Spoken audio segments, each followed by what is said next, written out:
Hi hello guys, போன வீடியோவில் பார்த்துருப்போம். நம்ம தேவையில்லாமல் வந்து ஒரு ஃப்ரிட்ஜ் பாக்ஸை க்ளீன் பண்ணுறோன்ட்டு அரவணவை சாவடிக்கிற ஸ்டேஜுக்கு போயிட்டோம். அது அவ்வளோதான், டைம் முடிஞ்சுது, வா. ஸோ இது வந்து நெக்ஸ்ட் டே. ஸோ அந்த ஃப்ரிட்ஜ் பாக்ஸில் வந்து நான் அப்படியே விட்டுட்டு ஸோ இன்றைக்கி பார்க்கலாம் உயிரோட இருக்கா இல்லையான்ட்டு. ஸோ பொறுமையாக ஓப்பன் பண்ணி பார்த்தா இங்கே பாருங்கள், ஜாலியாக ஸ்விம் பண்ணிகிட்டு இருக்கு. ஸோ இந்த அரவணை வந்து சாவில் எப்படியோ பொழைச்சிக்கிச்சு. ஏன் திமுங்களா எப்படி?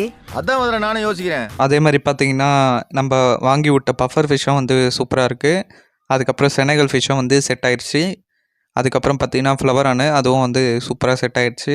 ஸோ ஸ்டார்டிங்கில் வந்து இந்த ஃப்ரிட்ஜ் பாக்ஸில் ஆட் பண்ணும்போது கொஞ்சம் பயமாக இருந்தது. ஏன்னா வந்து அந்த ஆல்பினோ கேட்ஃபிஷ் வந்து ரொம்ப பெருசாக இருந்தது. பயமாக இருக்கா? என்ன பார்த்தாவா? ஸோ இதெல்லாம் எப்படி வந்து செட் ஆகும் அப்படின்ட்டு யோசிச்சுட்டு இருந்தேன். ஸோ இப்போ பார்த்தீங்கன்னா 2 வீக்ஸ் மேலே ஆகுது.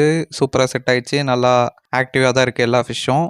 ஸோ அதே மாதிரி வந்து 2 வீக்ஸ் ஒரு வாட்டி வந்து நான் வாட்டர் சேஞ்சும் பண்ணிக்கிறேன். ஸோ இந்த வீடியோவோட அப்டேட் என்னென்னா மறக்காமல் கமெண்ட்டில் சொல்லுங்கள். அதே மாதிரி மறக்காமல் ஷேர் பண்ணிவிட்டு லைக் கொடுங்க. டாடா, டேக் கேர், பாய். சரி சரி.